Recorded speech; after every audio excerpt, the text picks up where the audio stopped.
सुर में गाना सीखिए पाधानीसा ऐप के साथ। AI powered personal music teacher from Saregama.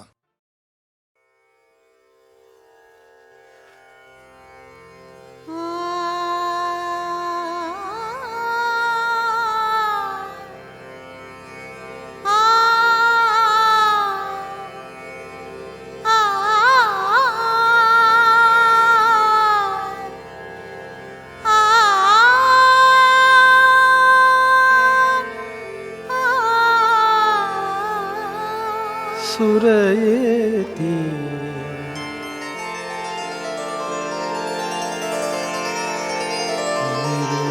जाती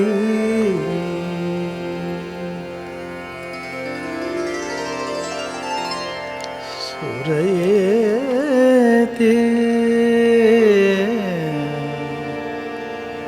विरुन जाती सुरयेती विरुन जाती कंपनी वाऱ्यावरी हृदयावरी सुरयेती विरुन जाती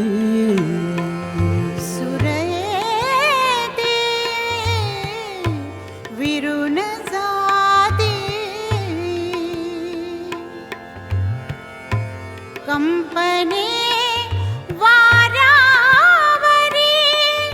हृदयावरी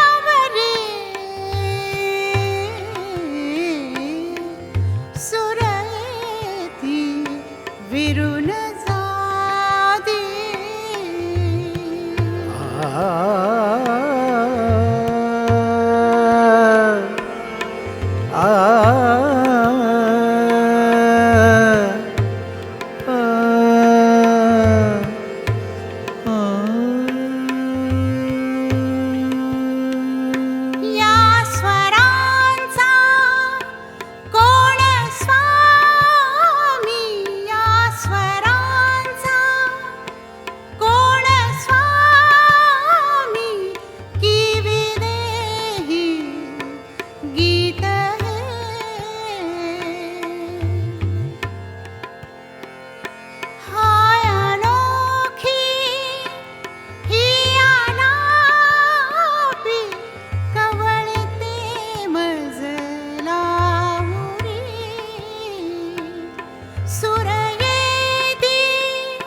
कंपनी वाऱ्यावरी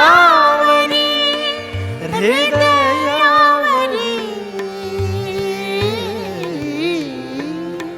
सुरयेती विरुन जाती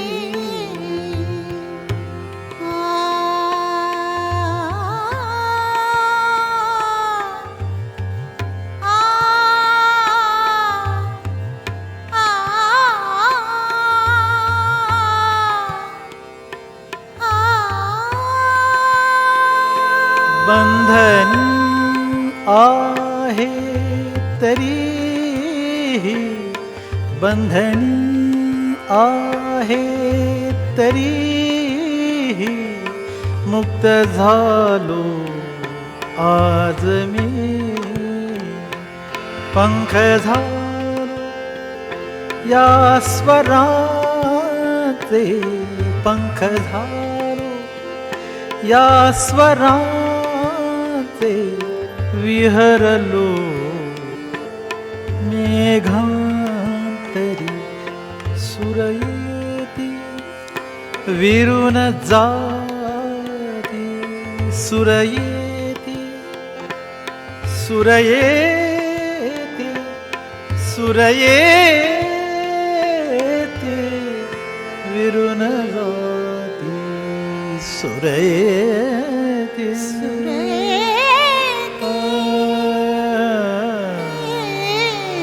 विरुन जाती विरून जाती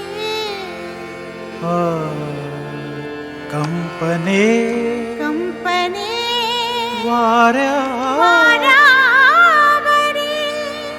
हृदयावर हृदयावरी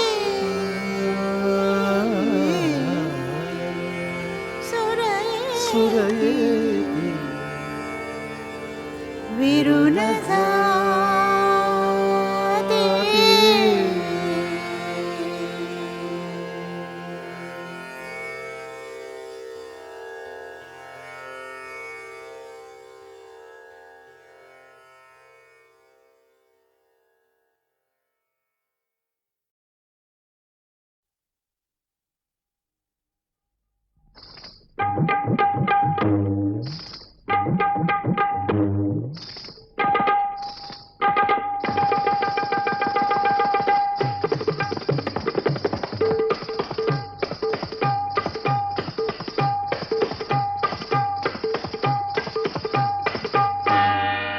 गडवाटे भारी मजला मागू कशी मनातला सारा माझ्या सांगू कशी घ्याल का हो राया एक शालू बनारसी घ्याल का हो राया एक शालू बनारसी घ्याल का हो राया एक शालू बनारसी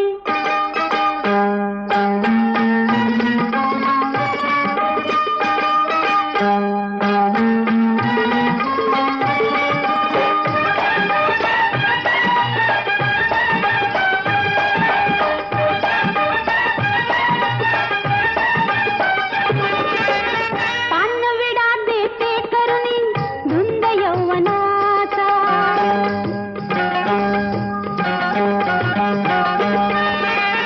पानविडा देते करुणी धुंद यौवनाचा आत घातला मी कात मस्त मदनाचा मारून का पिचकारी पत्त दिशी मारून का पिचकारी पत्त दिशी घ्याल का हो राया एक शालू बनारसी घ्याल का हो राया एक शालू बनारसी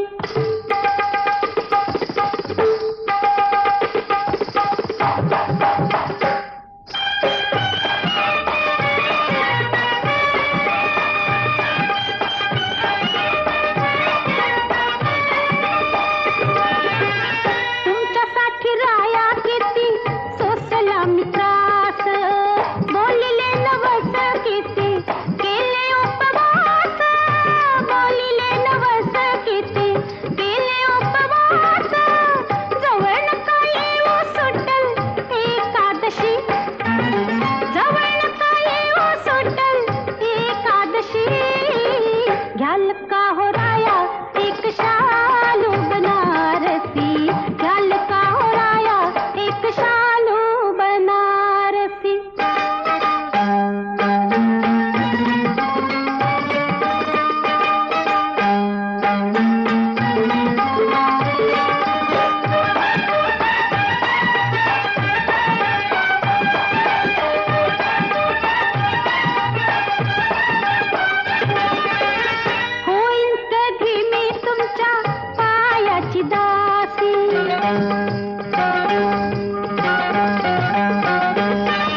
राया एक शाल बनारसी ध्याल का राया एक शाल बनारसी ध्याल का राया एक शाल बनारसी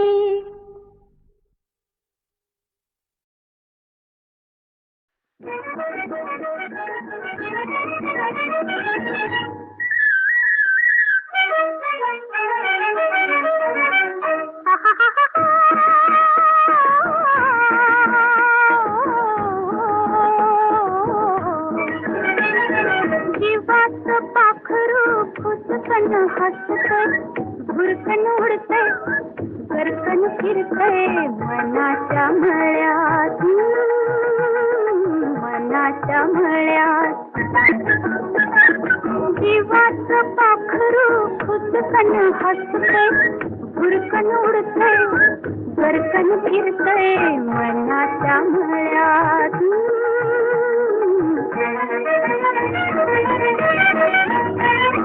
कंत्राच्या कोंडणी मोत्याची चांदणी कंसाच्या कोंडणी मोत्याची चांदणी चांदणी माझ्या बाई अंगणी टिप टिप टिपतय टिप टिप टिपतय मनाच्या मळ्यात मनाच्या मळ्यात जीवाचं पाखरू खुदकन हसतय खुरकन उडतय बरकन फिरतय मनाच्या मळ्यात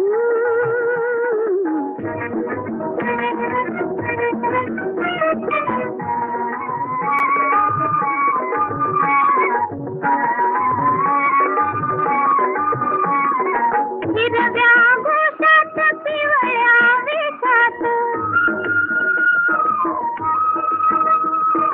हिरव्या घोषात पिवळ्या वेशात पानाच्या कोसात छुप छुप छपतय छुप छुप छपतय मनाच्या मळ्यात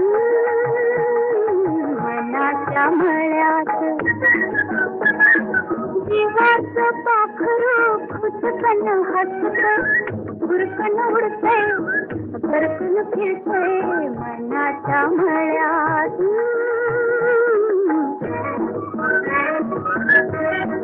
दूर जात राणी गोड गात गाणी दूर जात राणी गोड गात गाणी कुणाच्या गपानी गुलू गुलू बोलतय गुलू गुलू बोलतय मनाच्या मळ्यात मनाच्या मळ्यात जीवाचं पाखरू खुदकन हसतय भुरकन उडतय बरकन फिरतय मनाच्या मळ्यात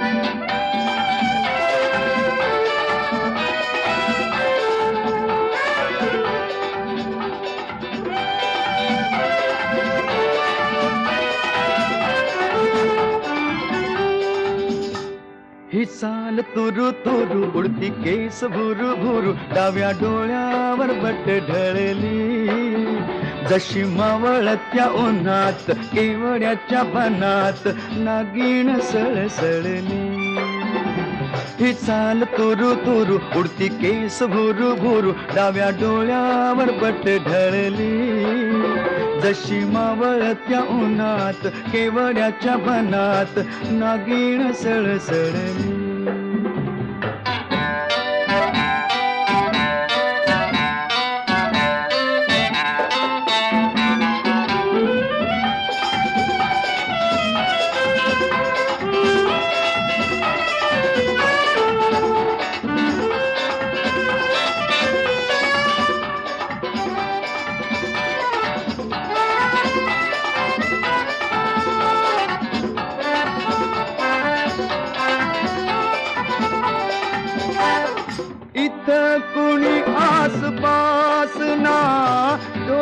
केवड्याच्या कोणात हासना, तू जरा माझ्याशी बोलना, ओठांची मोहर खोलना. तू लगबग जाता माग वळून पाहता, वाट पावलात अडकळली. जशी मावळत्या उन्हात केवड्याच्या बनात नागिण सळसळली.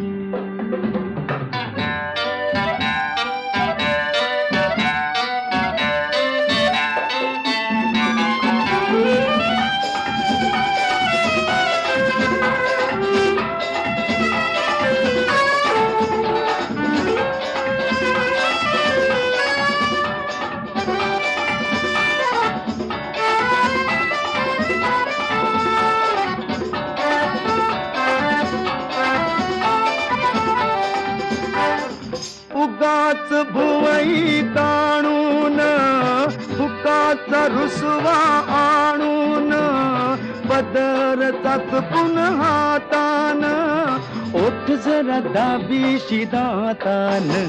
हा राग जीव घेणा खोटा खोटाच बहाणा, आता माझी मला कोण कळली. जशी मावळत्या उन्हात केवड्याच्या बनात नागिण सळसळली. ही चाल तुरु तुरु उडती केस भुरु भुरु, डाव्या डोळ्यावर बट ढळली. जशी मावळत्या उन्हात केवड्याच्या बनात नागिण सळसळली.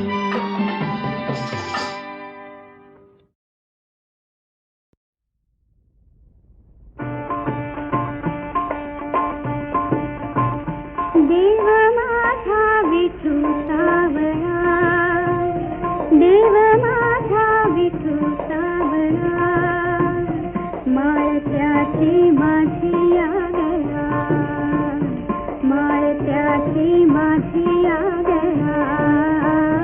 देव माझा विठू सावळा, देव माझा विठू सावळा.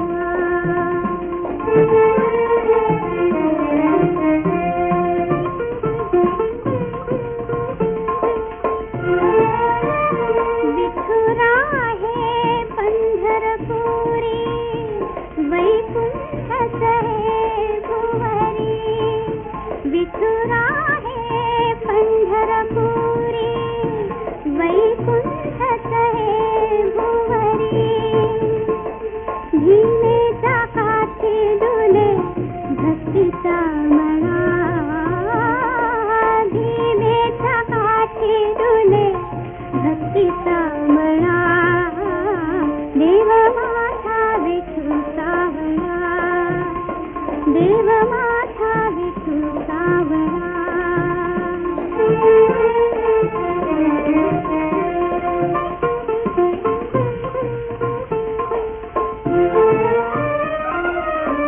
साजिरे रूप सुंदर, कटी झळके पितांबर. साजिरे रूप सुंदर, कटी झळके पितांबर. कंठात तुळशीचे हार, कंठात तुळशीचे हार.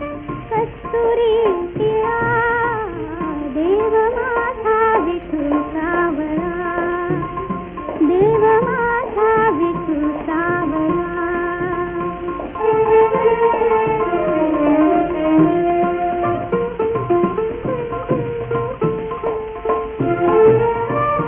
भजनात विठू डोलतो, कीर्तनी विठू नाचतो. भजनात विठू डोलतो, कीर्तनी विठू नाचतो. रंगून जाई भक्तांचा पाहुणी लळा, रंगून जाई भक्तांचा पाहुणी लळा. देव माझा विठू सावळा, माळत्याची माझी आगळा, माळत्याची माझी आगळा. देव माझा विठू सावळा.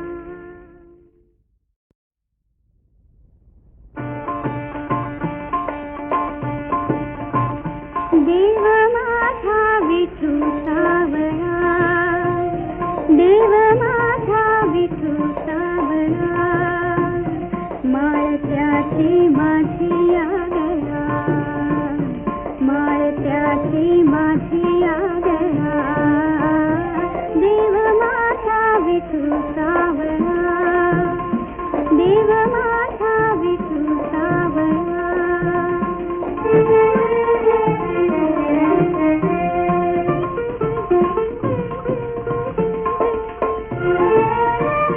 विठुरा आहे पंढरपुरी वैकुंठ सहे भुवरी विठुरा आहे पंढरपुरी वैकुंठ सहे भुवरी धीमे चाकाचे डोले भक्तीचा मळा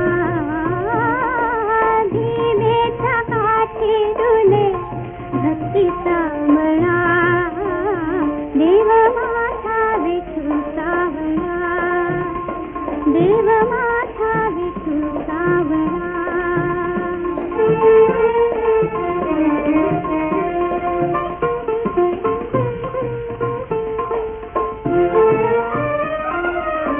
साजिरे रूप सुंदर कटी झळके पितांबर साजिरे रूप सुंदर कटी झळके पितांबर कंठात तुळशीचे हार कंठात तुळशीचे हार कस्तुरी टिळा देव माझा विठू सावळा देव माझा विठू सावळा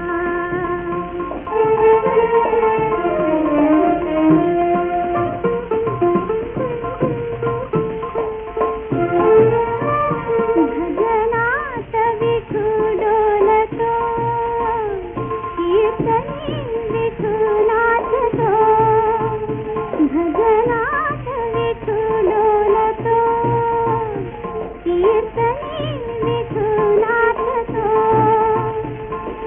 रंगून जाई भक्तांचा पाहुणी लळा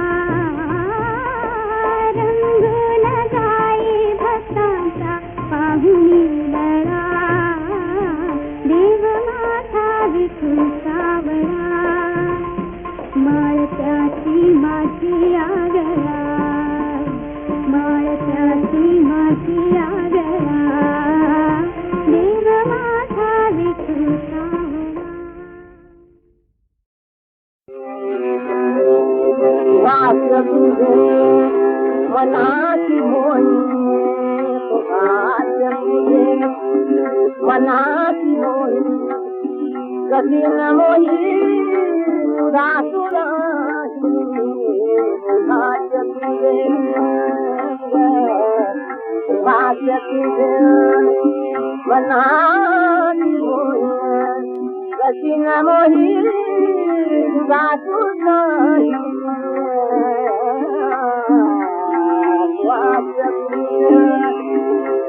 उजालो सनी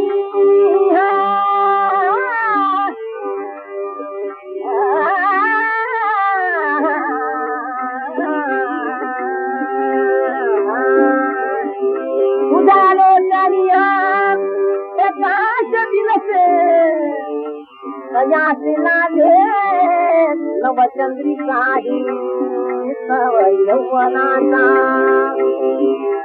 तव यौवनाचा तव यौवनाचा तव यौवनाचा तव यौवनाचा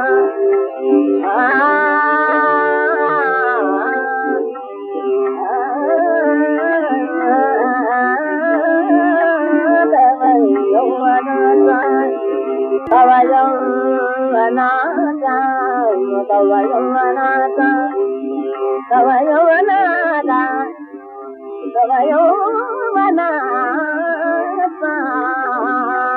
तव यौवनाचा वसंत शोभे प्रयासी लोभे बघ कोकिल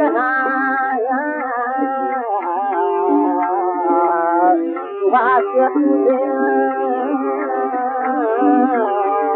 वाक्य तुझे वनासी मोहिया गदिन मोहिया सुधा सुधा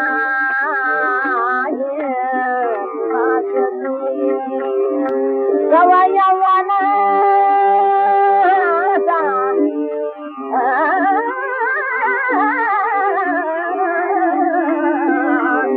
यवनाचा वसंत शोभे कयासी लोभे नवसोकी नाही यवनाचा वसंत शोभे कयासी लोभे भगतोकी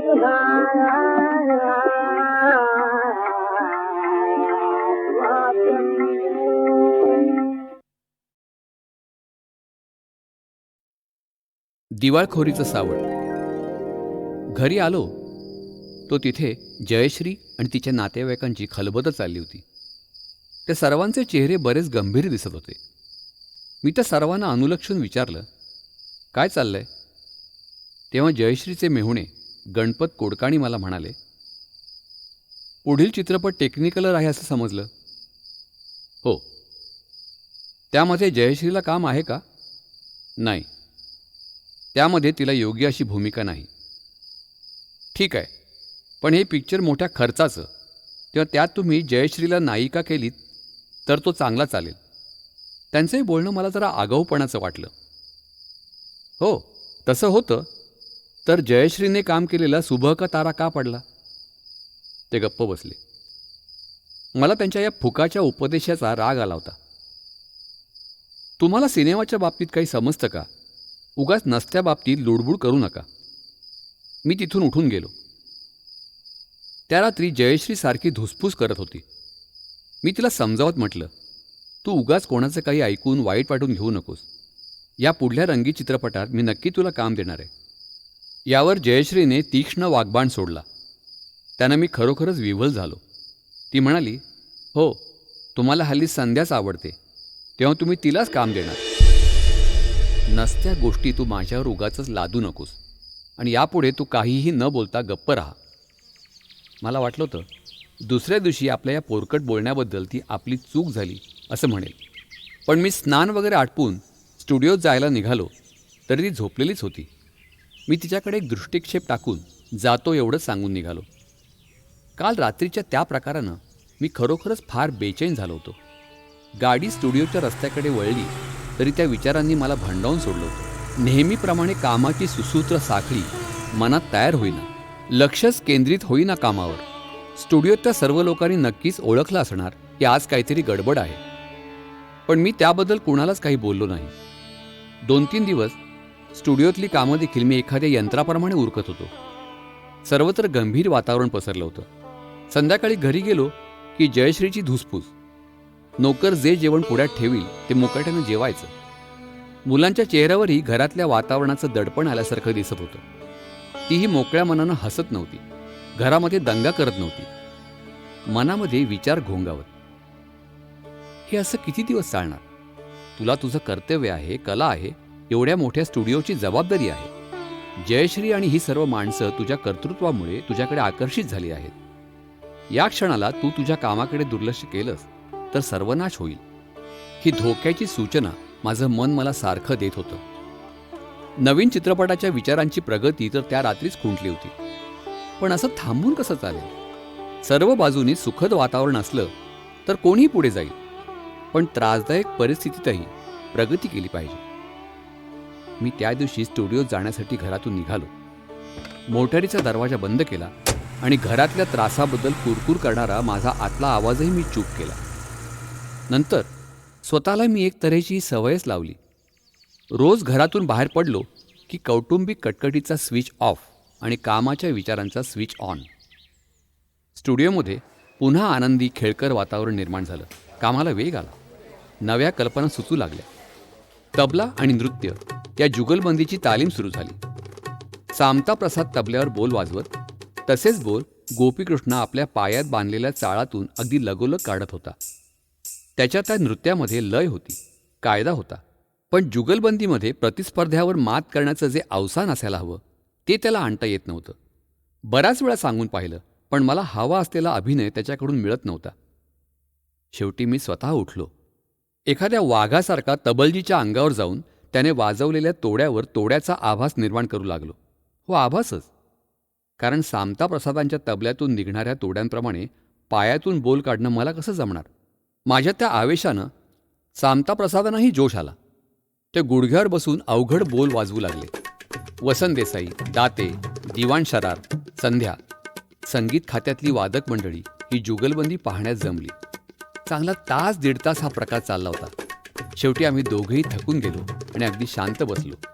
गोपी अगदी आवेगानं माझ्याकडे धावत आला आणि म्हणाला, आपने जो भी करके दिखाया उसका पाव हिस्सा भी करके दिखाऊं तो न जाने मैं कहाँ से कहाँ पहुँच जाऊंगा. त्या रात्री आमच्या फिल्म प्रोड्युसर्स गिल्ड या संस्थेची मीटिंग होती. तिथे दिग्दर्शक मेहबूब, विजय भट, शंकर भट, एस मुखर्जी, राज कपूर असे काही निर्माते उपस्थित होते.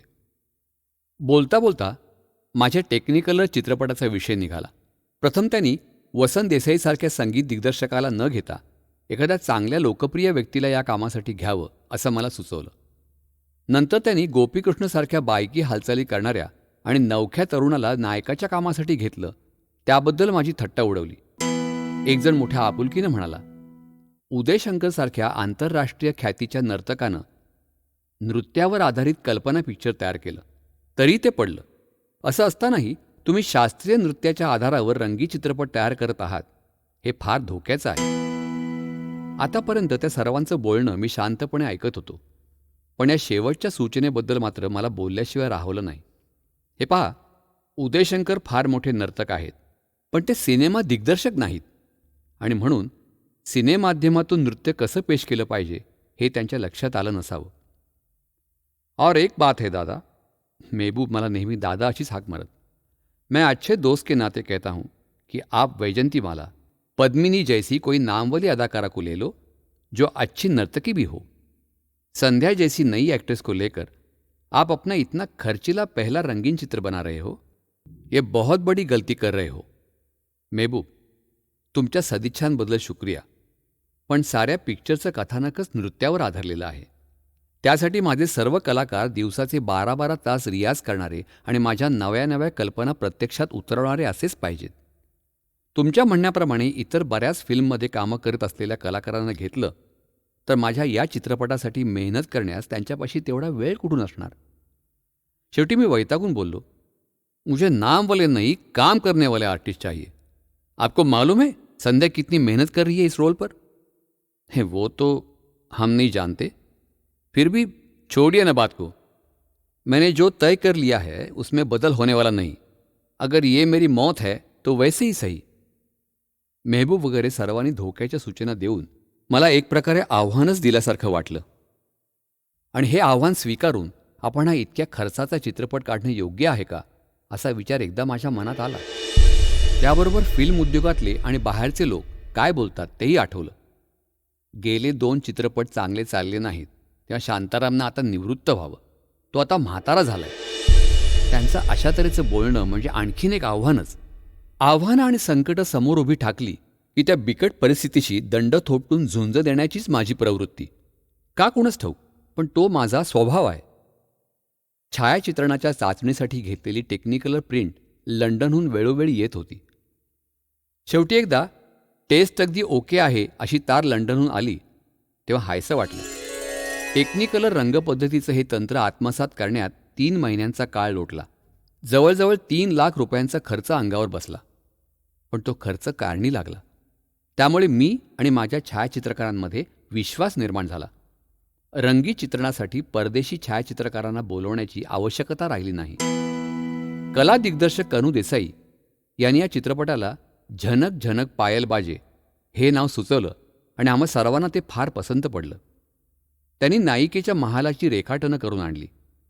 त्यात मी त्यांना मला पाहिजे असलेल्या सुधारणा करण्यास सांगितल्या. हे सेट्स तयार होण्यासाठी जवळजवळ 2 महिने जाणार होते. म्हणून मधल्या अवधीत चित्रपटाचं बाह्यचित्रण उरकावं असा विचार केला. बाह्यचित्रणासाठी कलाकार, तंत्रज्ञ, लहान मोठे कामगार मिळून 100 माणसांचा ताफा बरोबर न्यावा लागणार होता. कंपनीचे सर्व truck, mobile generator, 2 buses, station wagon यातून हा सर्व प्रवास आम्ही करणार होतो. मी जयश्रीला मुलांना घेऊन माझ्याबरोबर चलण्याचा आग्रह केला, पण तिनं आपल्या प्रकृतीची सबब सांगून माझं म्हणणं धुडकावून लावलं. मग मीही जास्त आग्रह केला नाही, पण जाताना तिला तिच्या नातेवाईकांपासून आणि मित्रमंडळींपासून दूर राहण्यास चांगलं बजावून सांगितलं. टप्प्याटप्प्यानं प्रवास करत आम्ही 3 दिवसांनी म्हैसूरला पोचलो. चित्रीकरणाच्या शेवटच्या चाचणीचं प्रिंट मला म्हैसूरला पाहायला मिळालं. ते अगदी उत्कृष्ट होतं. सर्व रंग अगदी खुलून आले होते. माझा आत्मविश्वास वाढला. मी म्हैसूरच्या जवळपासच्या गावातून सर्वत्र हिंडून निरनिराळ्या प्रसंगांसाठी जागा नक्की केल्या. म्हैसूरपासून थोड्या अंतरावर कावेरी नदीला बांध घालून पाणी अडवलेलं आहे. त्या बांधाजवळ वृंदावन गार्डन्स नावाची एक सुरेख बाग आहे. ही बाग निरनिराळ्या पद्धतीच्या कारंज्यांनी नटवलेली आहे. त्या बागेच्या पार्श्वभूमीवर नायक नायिकेच्या प्रणयप्रसंगाचं नृत्य फार बहारदार दिसलं असतं. या बागेचा उपयोग यापूर्वी इतर निर्मात्यांनी कृष्णधवल चित्रपटांसाठी बऱ्याच वेळा केला होता. तेव्हा तीच पार्श्वभूमी वेगळी दिसावी म्हणून तिथे असलेल्या तऱ्हेतऱ्हेच्या कारंज्यांच्या फवाऱ्यातून रंगीबेरंगी पाणी उडवण्याची कल्पना मला सुचली. मी त्या बागेचे मुख्य इंजिनियर पाटणकर यांना भेटलो. त्यांना माझी कल्पना खूपच आवडली आणि मला संपूर्ण सहकार्य देण्याचं त्यांनी कबूल केलं. पण ही कल्पना प्रत्यक्षात उतरण्यास 2-3 आठवड्यांचा वेळ लागणार होता, म्हणून मी प्रथम बाह्यचित्रणाचे दुसऱ्या ठिकाणचे प्रसंग घ्यायला सुरुवात केली. म्हैसूरमधल्या बेळकवाडी या गावी नदी किनाऱ्यावरील चित्रीकरण चालू असताना विमल, मुलं आणि प्रभात कुमारची पत्नी उषा या सर्वांना घेऊन म्हैसूर बघण्यास आणि त्याबरोबरच झनक झनकचे चित्रीकरणही पाहावं म्हणून इथं आली. प्रभात कुमार तर माझा सहाय्यक म्हणून सुरुवातीपासूनच माझ्याबरोबर होता. बेळकवाडीहून आम्ही मुडुकतल्ले या खेडेगावी जाऊन तिथं नायिका नीला संत मीराबाईचं एक भक्तिगीत गात आहे या प्रसंगाचं चित्रीकरण केलं. तिथून आमचं पथक वृंदावनला आलं. तिथं पोचल्याबरोबर इंजिनियर पाटणकर यांनी कारंज्यातून निरनिराळे रंग उडवून दाखवले. आधीच सुंदर असलेली ती बाग कारंज्यातून उडणाऱ्या रंगीत फवाऱ्यांमुळे इतकी मस्त दिसू लागली की त्याचं वर्णन शब्दातीत आहे. नायक नायिकेचा प्रणय बहरला आहे हे दर्शवणारं मदन रतीचा प्रेमविलास असलेलं नृत्यमय गाणं या ठिकाणी मी चित्रित केलं. कारंज्यातून रंगीत पाणी आम्हाला हवं त्यावेळी उडत नसे, त्यामुळे मी हे सबंध नृत्यगीत नेहमीप्रमाणे सलग घेतलं नाही. फक्त त्या गाण्यातल्या शब्दांबर हुकूमच चित्रीकरण कारंज्यापासून थोडं दूर वेगळ्या ठिकाणी केलं. कारंज्याजवळ येऊन नृत्याचे तर कधी कारंज्याचे असे वेगवेगळे शॉट्स गाण्याच्या लईप्रमाणे नुसते घेऊन ठेवले. या वेगवेगळ्या शॉट्समधून एक सलग नृत्य तयार करण्याचं काम मला संकलन टेबलावर करावं लागणार होतं. आणि समजा ते जमलं नाही तर माझ्या रंगीत कल्पनेचे शॉट्स डब्यात तसेच पडून राहणार होते.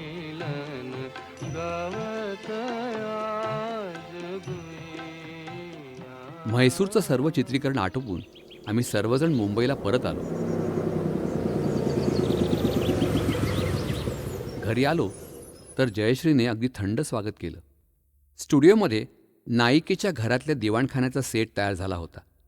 सेट फारच चांगला होता, पण खालील फरशी नृत्याच्या सफाईदार पदन्यासांसाठी योग्य नव्हती. त्या फरशीसाठी बराच खर्चही झाला होता. पैशाची अडचण पण पावलोपावली जाणवत होती. पण तरीही ती सर्व फरशी काढून तिथे मी नृत्य पदन्यासासाठी सहज सुबक हालचाली मिळतील अशी गुळगुळीत नवीन फरशी घालण्यास सांगितलं. शेजारच्या लहान स्टुडिओत राधाकृष्णाच्या नृत्यासाठी नायिकेच्या घराबाहेरील बागेचा सेट लावला होता. नृत्याच्या आणि गायनाच्या तालमी ताबडतोब सुरू झाल्या. स्टुडिओचा आवार नृत्य आणि संगीताने पुन्हा रुंझुणू लागलं. स्टुडिओतल्या हा कामाचा वेळ कसा पाखराच्या गतीनं भुरकन उडून जाई, पण प्रत्येक रात्र कशी अंगावर येत असे. रोजच्या रोज जयश्री आणि माझ्यातलं अंतर वाढत चाललंय हे स्पष्ट जाणवत होतं. कित्येक गोष्टी ती माझ्यापासून लपवण्याचा प्रयत्न करी, तर कित्येक गोष्टी जाणून बुजून उकरून काढून महाभारत उभं करी. गोपीकृष्णानं विश्वामित्र मेनकेच्या नृत्याची तालीम पाहायला मला बोलवलं. ते नृत्य त्यानं नुसत्या कथ्थक तोड्यांवर बसवलं होतं. त्यात भावना नव्हती. ब्रह्मर्षी विश्वामित्राचा तपोभंग करणारं विषयभोगाचं निमंत्रण त्यात नव्हतं. मी बराच वेळ मला काय हवं ते समजावण्याचा प्रयत्न केला, पण त्याच्यात ते काही केलं लक्षात येईना. एखादी स्त्री, ती सुद्धा मेनकेसारखी चतुर अप्सरा, विश्वामित्रासारख्या तपस्व्याला मोहात पाडण्यासाठी कशा तऱ्हेनं नृत्य करील याची कल्पना करून मी आपल्या मनानेच हातापायांच्या कमरेच्या कामुक हालचाली करून दाखवू लागलो. वसंत देसाईलाही स्फूर्ती आली. तो तिथल्या तिथे वादकांकडून माझ्या नृत्याच्या हालचालींना उठाव येईल असं संगीत वाजवून घेऊ लागला. मी संध्याला इशारा केला. तीही त्या प्रसंगाची भावना समजून त्याप्रमाणे नृत्य करू लागली. ती स्त्री असल्यामुळे तिच्या शरीराच्या हालचाली बांधेसूद आणि भाव माझ्यापेक्षा जास्त मोहक वाटत होते. ती नृत्य करत असताना मला आणखी एक कल्पना सुचली. विश्वामित्राला मोहात पाडण्यासाठी तिनं उलटी कमान घातली तर तिच्या वक्षस्थळाचा आकार त्यामुळे उठावदार दिसेल आणि मेनका विश्वामित्राला उत्तेजित करण्यासाठी करत असलेल्या या नृत्याला रसोत्कटता प्राप्त होईल. पण ही कमान घालत असताना जमिनीला हात न लावता सतत हाताने नृत्यमुद्रा करत आपल्या साऱ्या शरीराचा तोल डोकं जमिनीवर टेकून सावरायला हवा होता आणि नंतर उठत असतानाही तसाच हाताचा आधार न घेता उभं राहता आलं तरच ते परिणामकारक वाटेल असं मी म्हणालो. संध्याने लगेच तसं करण्याचा प्रयत्न केला आणि ती जमिनीवर धाडकन आपटली. तिच्या डोक्याला लागलं असेल म्हणून गोपीकृष्ण तिच्याकडे धावला आणि त्यानं तिला सावरलं. नको, ही कमान वगैरे फार अवघड आहे ते. माझं हे म्हणणं ऐकताच संध्या झटकन म्हणाली, अवघड असलं तरी काय झालं, मला 5-6 दिवसांचा अवधी द्या.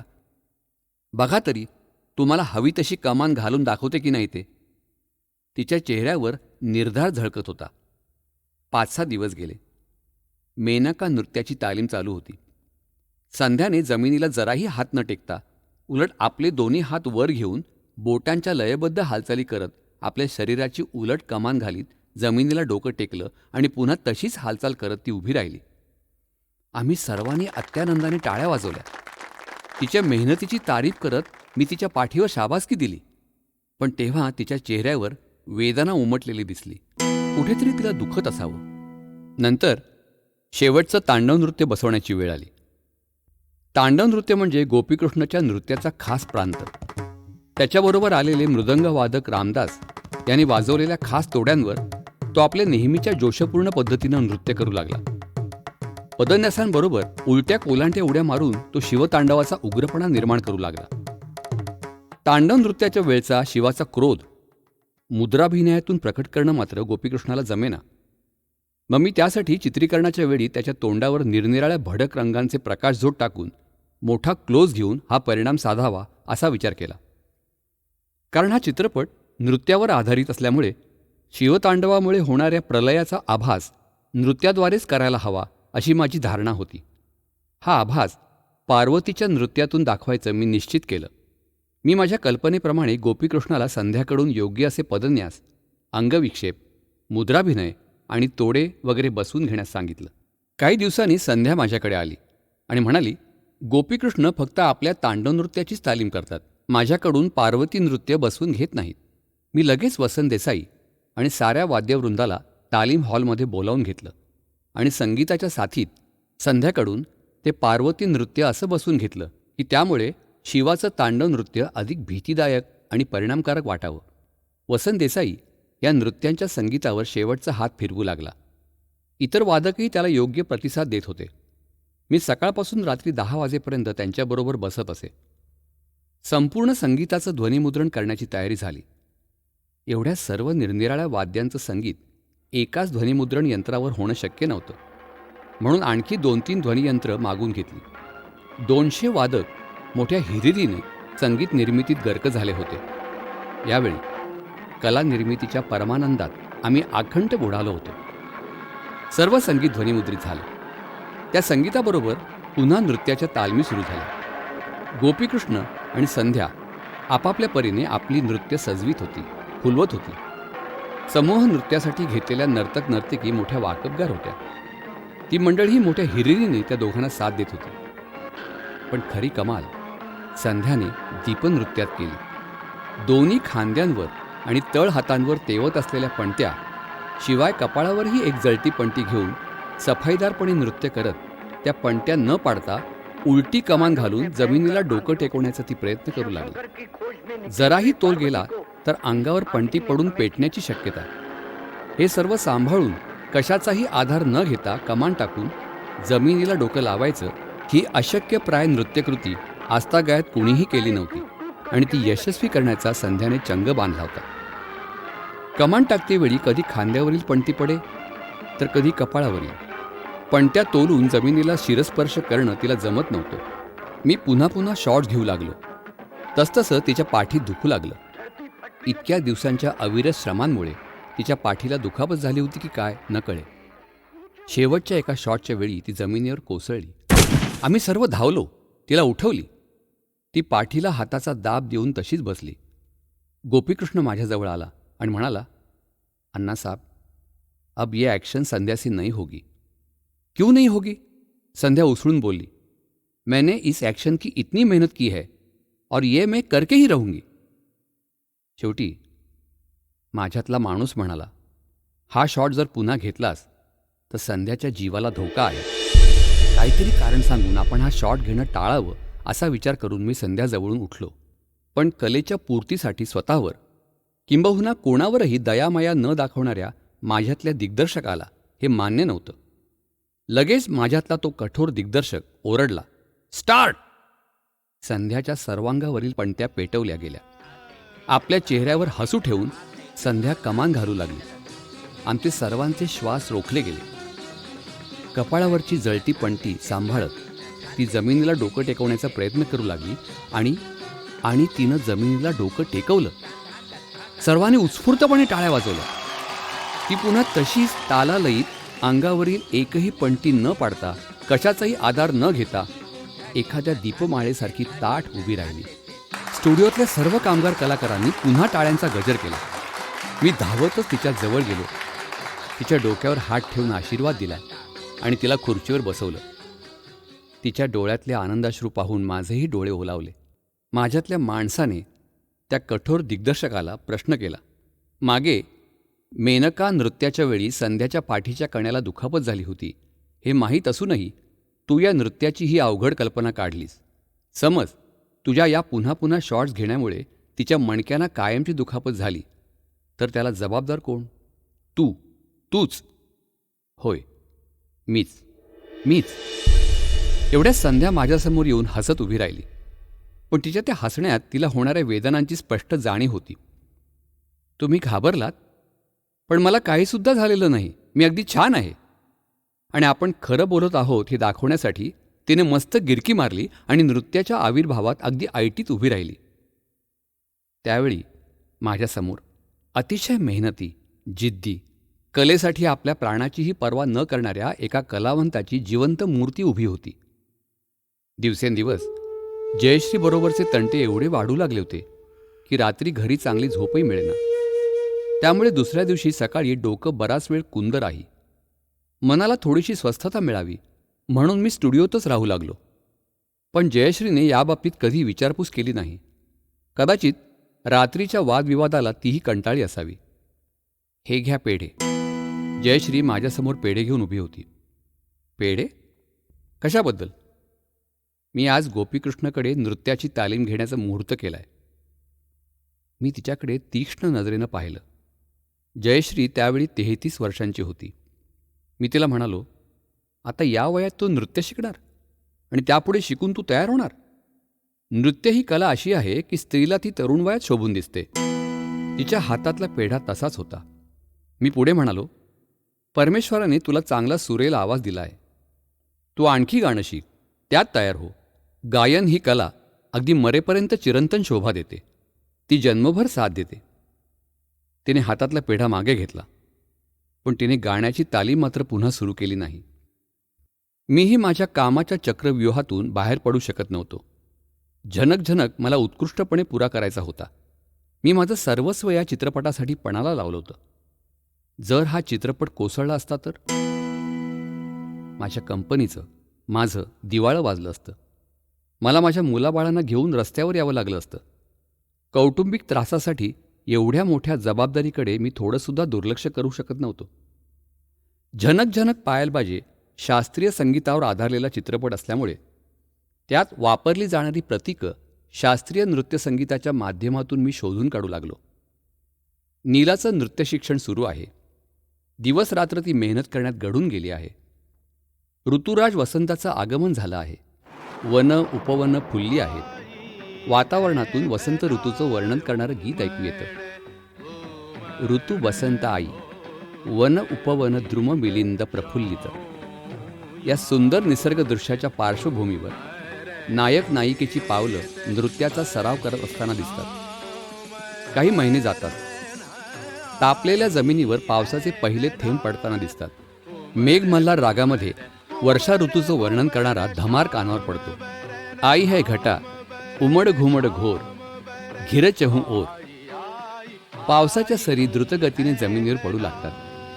त्या द्रुतलयीमध्येच नायिकेची पावलं दिसू लागतात. पहिल्यापेक्षा तिच्या नृत्याची निपुणता आता वाढली आहे. वृक्षांवरून सुकलेली पिवळी पानं झडू लागतात. वातावरणात एक तऱ्हेची उदासी आहे. विरहानं व्याकुळ झालेल्या आर्तस्वरांनी सारं वातावरण भरून गेलं आहे. वृक्षांची पानं गळून पडत असतानाच गीत ऐकू येतं. पतझड छाई, छाई जर्द उदासी, मैं घबराई नैना रसकी प्यासी. झाडांचे उदासपणे निष्पर्ण शेंडे दिसतात आणि त्यामधून अस्पष्टपणे नायक नायिकेची पावलं नर्तन करताना दिसू लागतात. आणि शेवटी भैरवीच्या व्याकुळ स्वरांमध्ये एक ठुमरी कानावर पडते. अब तो साजन घर आओ मेरे सैया. सर्वत्र शिशिर ऋतूचं आगमन झालं आहे. हिमाच्छादित पर्वतावरून थंडगार वारे वाहत आहेत. ती बोचरी थंडी सहन करणं अशक्य झालं आहे. पण त्यामध्ये सुद्धा नायिकेची पावलं रियाज करताना दिसतात. तीही आता नायकाच्या बरोबर नाचत आहे. मंगल महाराज शेवटी नीला आणि गिरधर यांचं मिलन घडवून आणतात. हे दृश्य मी एकमेकांच्या गळ्यात पुष्पहार घालणं किंवा हातात हात देणं या प्रचलित पद्धतीनं न दाखवता एका नाविन्यपूर्ण पद्धतीनं दाखवलं. मंगल महाराज गिरधरच्या पायातलं घुंगरू आणि नीलाच्या पायातलं घुंगरू यांची गाठ मारून हे मिलन घडवतात असं दाखवलं. यातली मुख्य कल्पना ही होती की गिरधर नीला आता पतीपत्नी झाली तरी त्या घुंगरांचा त्यानं विसर पडू नये आणि नृत्यकलेची विस्मृती होऊ न देता ती त्यांनी यापुढेही अधिक समृद्ध करावी. या चित्रपटाच्या श्रेयनामावलीबाबतही मला एक अभिनव कल्पना स्फुरली. घुंगरू बांधलेले स्त्री आणि पुरुषाचे पाय पडद्यावर नृत्य करत पुढे येताना दिसतात आणि अगदी पुढे आल्यावर तिथे असलेल्या रंगीबेरंगी रांगोळ्यांच्या चौकटीवर नृत्य तोड्याच्या शेवटच्या 10 जोराने आघात करतात. संपूर्ण पडदा निरनिराळ्या रंगांनी भरून जातो. त्यातूनच रांगोळीनं रंगलेली श्रेयनामावली दिसू लागते. वसंत देसाईनं झनक झनकमधली संगीताची बाजू अगदी समर्थपणे सांभाळली होती. माझ्या पसंतीला उतरतील अशा शास्त्रोक्त संगीतबद्ध गाण्यांच्या चाली बांधणं, निरनिराळ्या नृत्य प्रकाराबरोबर त्याला साजेशा संगीताची निर्मिती करणं आणि ती स्टुडिओतल्या पट्टीच्या वादकांकडून बसवून घेणं, यात जे कौशल्य, जी चिकाटी त्याने दाखवली त्याची जेवढी वाखाणणी करावी तेवढी थोडीच. रात्रंदिवस बसून इतके कष्ट करणारा कलाकार क्वचित आढळतो. संकलन सुरू केलं. वृंदावन बागेत चित्रीकरण केलेल्या तुकड्यातून एक सलग नृत्य निर्माण करण्यासाठी मला 8 दिवस लागले. सर्व निगेटिव्ह घेऊन माझा पुतण्या पद्माकर लंडनला टेक्निकलर लॅबोरेटरीमध्ये गेला. टाटांच्या हाताखाली तो तंत्रज्ञ म्हणून काम करत होता. प्रिंट टेक्निकलर करण्यासाठी त्यावर बरेच सोपस्कार करावे लागतात. त्याला बराच वेळ लागणार होता. पहिलं प्रिंट तयार झाल्यानंतर मी ते लंडनला जाऊन पाहणार होतो. इकडे झनक झनकची ब्लॅक अँड व्हाईट प्रतही तयार केलेली होती. त्यावरून चित्रपटाचं पार्श्वसंगीत तयार करण्याचं काम सुरू केलं. त्यानंतर संवाद आणि पार्श्वसंगीताचं ध्वनिमिश्रण करण्यातही बराच वेळ गेला. लंडनहून प्रिंट तयार असल्याची तार आली. त्यावेळी हा चित्रपट प्रदर्शित करण्यासाठी मी मुंबईच्या मेट्रो सिनेमाशी बोलणी करत होतो. मेट्रो सिनेमाचे विल्सन हे व्यवस्थापकीय संचालक होते.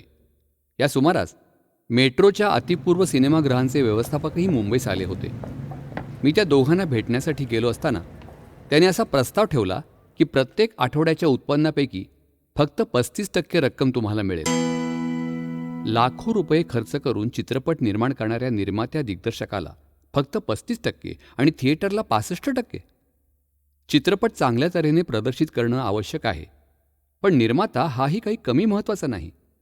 मी त्यांना सांगितलं, 50% तुम्हाला, 50% आम्हाला, अशा सन्माननीय अटीवरच इथे चित्रपट प्रदर्शित करण्यास मी तयार आहे. यावर विल्सन म्हणाले, यापूर्वी मेट्रोमध्ये प्रदर्शित केलेल्या हिंदी चित्रपटालाही आम्ही उत्पन्नाच्या 35%च दिले होते. हो, पण मला हे मानहानीकारक वाटतं असं म्हणून मी त्यांचा निरोप घेऊन जाण्यास निघालो. मी ऑफिसच्या दाराजवळ गेलो आणि माझ्या कानावर त्या दुसऱ्या अमेरिकन गृहस्थांचा आवाज आला. त्याने मला पुन्हा बोलवलं. तुमच्या चित्रपटाचे पहिल्या आठवड्याचे सर्व खेळ हाऊसफुल झाले तर आम्ही तुम्हाला 50% देऊ, ते म्हणाले. सर्वसाधारणपणे मेट्रोमध्ये क्वचितच एखाद्या चित्रपटाचा आठवडा हाऊसफुल होत असे. त्याचप्रमाणे झनक झनक ही हाऊसफुल जाणार नाही असं त्यांना वाटलं असावं. मला त्यांचा हा प्रस्ताव योग्य वाटला. मी त्याचा स्वीकार करत म्हणालो, ओके, मला कबूल आहे तुमची ही अट, पण हे बंधन फक्त पहिल्या आठवड्यापुरतं ठेवू नये. हे चित्र जेवढे आठवडे हाऊसफुल गर्दी घेईल तेवढे आठवडे 50% आणि नंतर तुमच्या म्हणण्याप्रमाणे मला 35% द्या. एखाद्या सट्टेबाजाप्रमाणे मी सौदा करत होतो. विल्सन म्हणाले, आमच्या आजवरच्या अनुभवावरून मेट्रोसारखं थिएटर क्वचितच हाऊसफुल होतं. नाही झालं तर नाही झालं, पण तुमच्याशी सन्माननीय अटीवर करार केला यातच मला समाधान वाटतं. अगोदरच मी कर्जात अगदी पार बुडालो होतो आणि माझ्या या धाडसी निर्णयामुळे पाणी नाकाच्या वर गेलं तर सिनेसृष्टीतून नामशेष झालो असतो. पण मी आता हट्टालाच पेटलो होतो. लंडनहून पद्माकरची तार आली. रंगीत प्रत तयार आहे, तुम्ही येऊन पसंत करा, म्हणजे पुढील प्रिंट करण्यास सोयीचं पडेल. मी दुसऱ्या दिवशीच्या विमानानेच लंडनला जाण्यास निघालो. मी परदेशी जात आहे. जयश्रीलाही कळवण्याची व्यवस्था केली. विमानतळावर मला निरोप द्यायला विमल, मुलं, इतर कुटुंबीय, कंपनीतले तंत्रज्ञ, कामगार अशी बरीच मंडळी आली होती. पण जयश्री काही आली नव्हती. तिनं मुलांनाही पाठवलं नव्हतं. मी विमानात जाऊन बसलो. माझी नजर तिचा शोध घेत होती. वाटत होतं अजूनही जयश्री आणि मुलं येतील. विमानानं आकाशात झेप घेतली.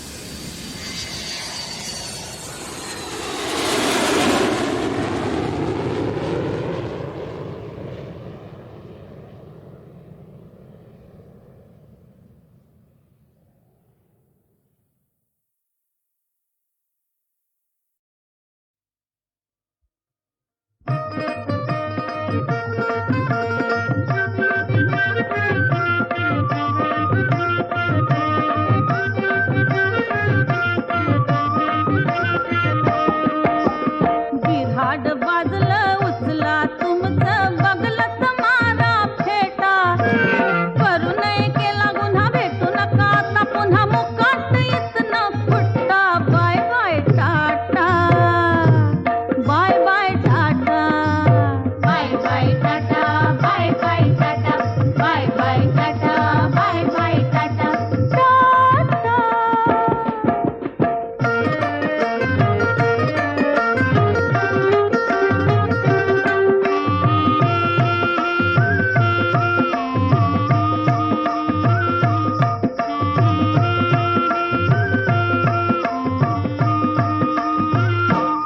तुम्ही दिला हो धक्का साधला ना मी मोका हो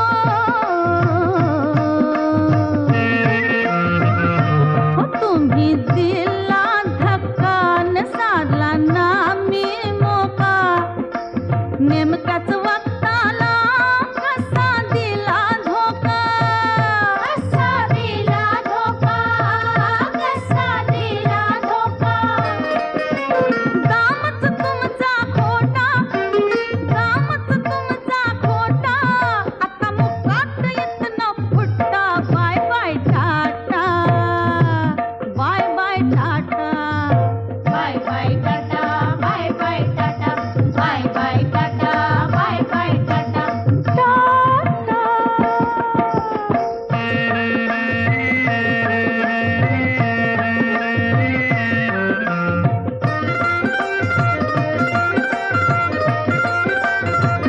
काय काय झालं कसं कसं झालं गुपचुप गुपचुप कुणी काय केलं कुणी काय केलं कुणी काय केलं ठाऊक माझ्या ओठा ठाऊक माझ्या ओठा आता मुकात येत न फुट्टा bye bye tata bye bye tata bye bye tata bye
अशीच आणि या बांधावर इथेच आणि या बांधावर अशीच श्यामल वेळ अशीच श्यामल वेळ ससारे किती रंगला खेळ ससारे किती रंगला खेळ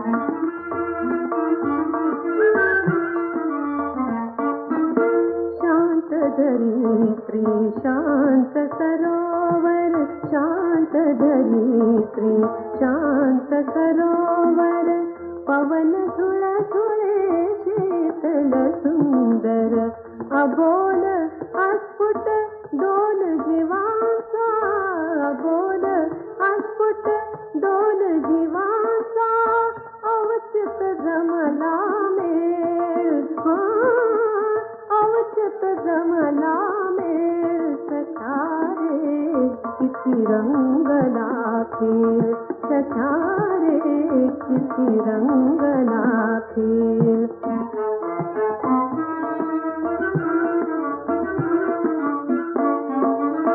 रात राणीचा गंध दरवळे रात राणीचा गंध दरवळे धुंद काही ते आतून उसळे चंद्र हासला नवली खाली नक्षत्रांची वेल नक्षत्रांची वेल सखारे किती रंगला खेळ सखारे किती रंगला खेळ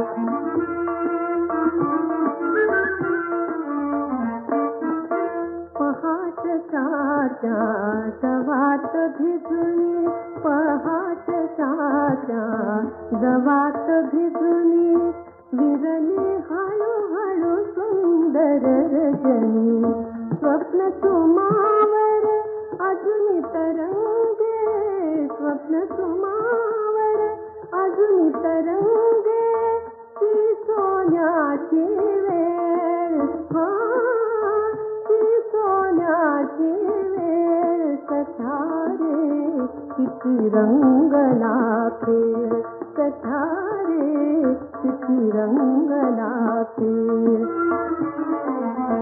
इथेच आणि या बांधावर अशीच श्यामल वेळ अशीच श्यामल वेळ सखारे किती रंगला खेळ सखारे किती रंगला खेळ